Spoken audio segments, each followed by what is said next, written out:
ભરૂચના મક્તમપુર સ્થિત જ્ઞાન સાધન આશ્રમ ખાતે પહેલી વખત પ્રજ્ઞાચક્ષુ કથાકાર દ્વારા શિવ મહાપુરાણની કથાનો શુભારંભ કરાયો. કથા પૂર્વે ભવ્ય શોભાયાત્રા તથા આરતીનું આયોજન કરાયું હતું.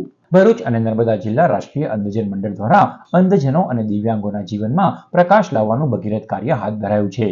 આ સેવાકીય ઉમદા કાર્યમાં ઓમકારેશ્વર મહાદેવ જ્ઞાન સાધન આશ્રમના ટ્રસ્ટીઓ પણ જોડાયા છે. અંધજનોના લાભાર્થે ગુરુવારથી મક્તમપુર જ્ઞાન સાધન આશ્રમ ખાતે શિવ મહાપુરાણ કથાનો ભવ્ય પ્રારંભ કરાયો.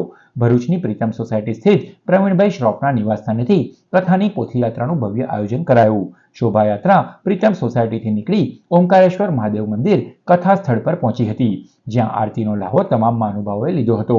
આ પ્રસંગે પૂજ્ય સોમદાસ બાપુ, જિલ્લા ભાજપ પ્રમુખ પ્રકાશ મોદી, ભરૂચના ધારાસભ્ય રમેશ મિસ્ત્રી, પાલિકા પ્રમુખ વિભૂતિબા યાદવ, ધર્મેશ મિસ્ત્રી, દિવ્યેશ પટેલ, ભરૂચ નર્મદા અંધજન મંડળના પ્રમુખ ખુમાનસિંહ વાસિયા, તારકભાઈ, પ્રદીપભાઈ, સામાજિક આગેવાન ધનજીભાઈ પરમાર, ભાજપ જિલ્લા પૂર્વ પ્રમુખ મારુતિસિંહ અટોદરિયા, કૌશિક પંડ્યા, નરેશ ઠક્કર, સંજીવ શ્રોફ, ગોપાલ શાહ, કનુ પરમાર, દિનેશ પંડ્યા સહિતના આમંત્રિતો તથા આયોજકો, શ્રોફ પરિવાર તથા મોટી સંખ્યામાં ભાવિક ભક્તો જોડાયા હતા. કથાનું રસપાન પણ પ્રજ્ઞાચક્ષુ વિદ્વાન કથાકાર ડોક્ટર કૃણાલ શાસ્ત્રી કરાવવાના છે. તારીખ 18 થી 24 દરમિયાન બપોરે 3 થી સાંજે 6 કલાક દરમિયાન કથાનું રસપાન કરવા ભરૂચની ધર્મપ્રેમી જનતાને જાહેર આમંત્રણ પાઠવવામાં આવ્યું છે.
શિવ પાસે જઈ એકમનો થઈ સાધના કીધી મેં દિવસ રાત સુધી. ત્યારે મહાદેવજી નરસિંહ મહેતાને પૂછ્યું કે તમારે શું જોઈએ છે? ત્યારે નરસિંહ મહેતાએ કહ્યું કે હે ભોળાનાથ, તમને જે ગમતું હોય ને એ મને આપો. અને એ સમયે મહાદેવજી કીધું કે મને બીજું કઈ નથી ગમતું, મને ગમે છે રાધેશ્યામનું નામ.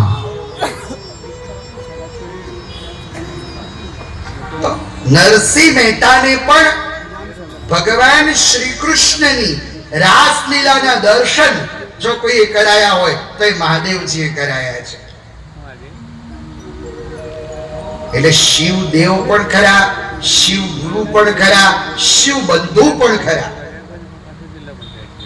શિવ આત્મા આપણી અંદર છે, આત્મા છે ને એ શિવ છે. આત્મા ત્વમ ગિરિજા મતિ, આત્મા એ શિવ છે અને આપણી મતિ કોણ છે? પાર્વતી માતા છે, માં પરાંબા. તો શિવો ગુરુ શિવો દેવ શિવો બંધુ શરીરનામ. શિવ આત્મા, આત્મા રૂપે પણ શિવ છે અને જીવ રૂપે પણ શિવ છે.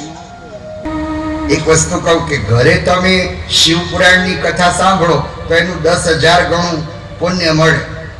પણ આવો જ્ઞાન આશ્રમ હોય, સ્વામીજીની તપોભૂમિ હોય અને મહાદેવજીનું મંદિર હોય અને આ સ્થાનમાં બેસી જો શિવ પુરાણ સાંભળવામાં આવે તો કરોડો ગણું ફળ પ્રાપ્ત થાય.